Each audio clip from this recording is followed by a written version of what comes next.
pa napag-uusapan ng Senator Judges ang manifestation ni Senator Judge Alan Peter Cayetano na magkaroon ng koordinasyon ang Senado sa Sandigan Bayan. Layon sana nito na hilingin na payagang makadalo at makasubaybay sa impeachment trial sina Senator Rodante Marcoleta at Senator Jinggoy Estrada na kasalukuyang nasa ilalim ng kustodiya ng batas. Ayon kay Senate Impeachment Court spokesperson Attorney Reggie Tonggol, wala pang tiyak na hakbang kung paano ito aaksyonan ng Senado. Pero hindi pa umuusad yung proposal na yon sa mga majority senators because yun nga, hindi pa nila sure kung tama ba yung gagawin nila ng ganon na merong bang basihan sa batas at paano ba nila gagawin yun? Through a letter lang ba katulad nung pinopropose ng minorya o through some official act such as a resolution or the sentiment of the Senate as a whole? Nilinaw din ni Attorney Tonggol na hindi ang impeachment court ang dapat magdesisyon dito, kundi ang Senado bilang isang legislative body sa pamamagitan ng isang plenary session. I think the presiding officer made it clear already that that matter is not for the impeachment court to decide. Impeachment court doon because hindi yun yung body na magte-take up nun. It has to be taken up by the Senate as a legislative body. Ito ay nang magbigay-anya ng talumpati ang isa sa mga abogado nito noong Miyerkules Day 3 ng impeachment trial na si Attorney Mark Vinluan. Truth of the matter is this. She and her family were threatened. And while her response was unconventional, it was justified. What triggered her response was a question about Operation Romanov, which is the plot to eliminate VP Sara and her entire family.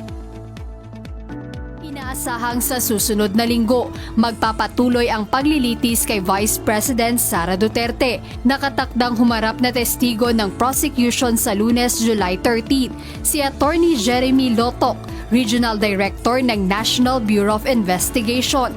Sa Martes naman, July 14, ang inaasahang pagdalo ni Attorney Zuleika Lopez, Chief of Staff ng Pangalawang Pangulo, at si Captain Belinda Bello, Legislative Security Bureau Executive Director ng House of Representatives Office of the Sergeant at Arms, ang nakaschedule na witness sa darating na Miyerkules, July 15.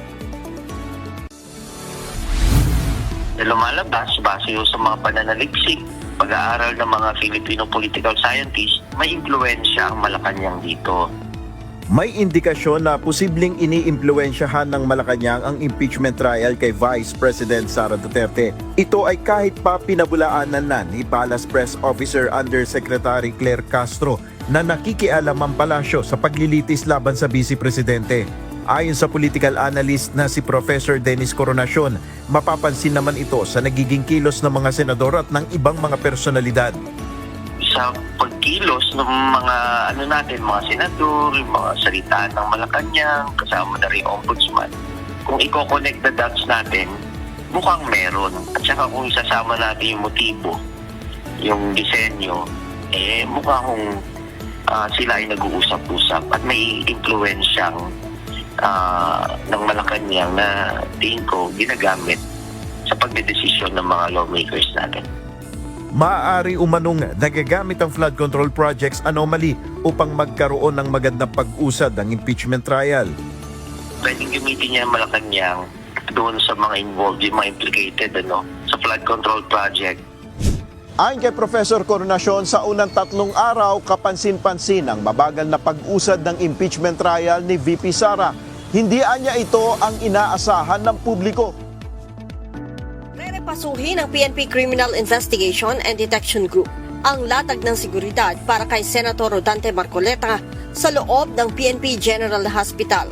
Ayon kay CIDG NCR Chief, Police Colonel John Giagi, masihigpitan na nila ang pagsala sa mga nais na bumisita sa nakakonfine na senador. Yan, actually nire-restrict nga natin kasi nga may pneumonia. Kasi syempre, sinasabi nga natin, bababa na yung immune system niya, kaya nililimitahan natin yung visitors niya at the same time, yung tagal ng pagbisita doon sa kwarto niya, doon kay Senator Marcoleta. So as not to endanger or mapalala pa yung kanilang kondisyon. Ginawa ni Giyagi ang pahayag matapos na questionin ng Sandigan Bayan ang sunod-sunod na pagtanggap ng bisita ng mambabatas. Sa dinami-dami po noon na nagre-request, 2 lang po yung pinayagan doon. Ang ating Vice President, no, si Sara Duterte and Senator Robin Padilla. Nauna nang sinabi ng PNP General Hospital na mayroong mild pneumonia si Senator Marcoleta. Consider natin yung age niya, syempre mababa na po yung immune system niya kumpara po sa mas bata sa kanya. So mas advice namin na isolate po siya. Lalo na ngayon, di ba po merong sa news, merong increasing cases of COVID.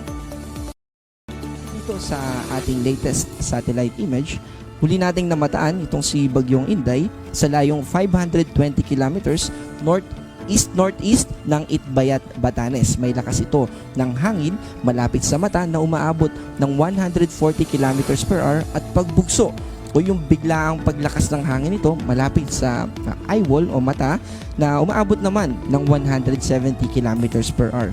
Ito ay kumikilos pa north-northwest sa bilis na 20 kilometers per hour. At dito po sa ating satellite image, kung mapapansin po natin, nakakatulong po ito dun sa pagpapalakas ng mga pag-ulan at mga kaulapan na dala ng southwest monsoon or habagat. Dahil counterclockwise po yung ikot nitong si Bagyong Inday, humihila po siya ng hangin na nanggagaling dito sa southwest ng ating bansa. At ito rin po yung tumutulong kaya mas maraming kaulapan at mas matalakas yung mga pag-ulan na nararanasan ng ating mga kababayan na nakatira particularly sa kanlurang bahagi ng ating bansa. Patungkol naman sa pagkilos o yung track natin patungkol dito kay Typhoon Inday, posible po na bukas ng umaga ay nasa labas na ito ng Philippine Area of Responsibility. At kung bahagya pa ito na bumagal, ay Sabado ng tanghali pa ito lalabas ng karagatan.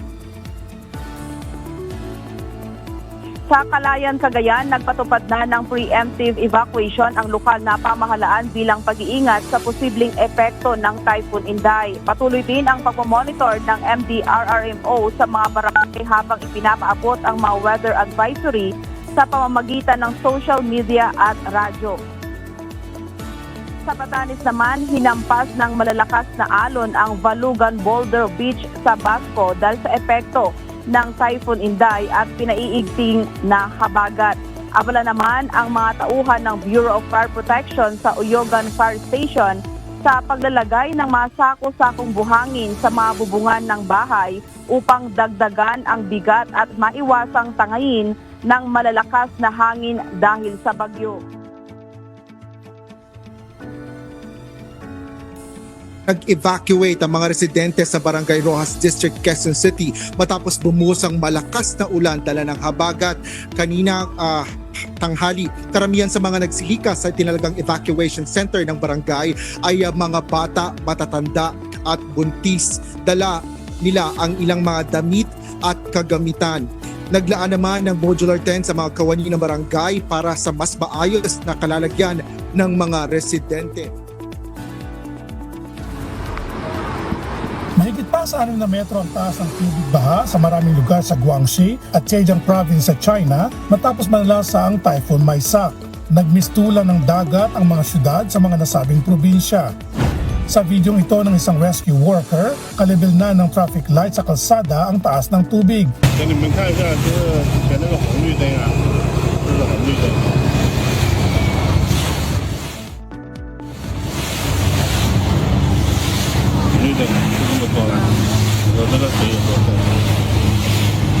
Batay sa ulat, nasa 29 na ilog at 36 na dam ang umapaw na dahilan ng matinding pagbaha. Dahil sa tindi ng pinsala, maraming lugar ang imposibleng maabot ng pangkaraniwang sasakyan. Kaya't gumagamit ngayon ng malalaking drones upang maghatid ng mga ayuda sa mga komunidad at paglikas ng mga tao. Bukod sa drones, mayroong makabagong gamit ang Chinese military na water rescue carrier na kahalintulad ng bansa. Ayon kay Chinese Foreign Affairs spokesperson Mao Ning, ang mga metal floating bridge ay tuturing na real-life transformers dahil sa disenyo at estilo nito na kayang lumutang at maglula ng dangdang tao. Sa mga eskwelahan sa Guangxi, libu-libong estudyante at mga guro ang nailikas sa pamamagitan ng nasabing rescue carrier.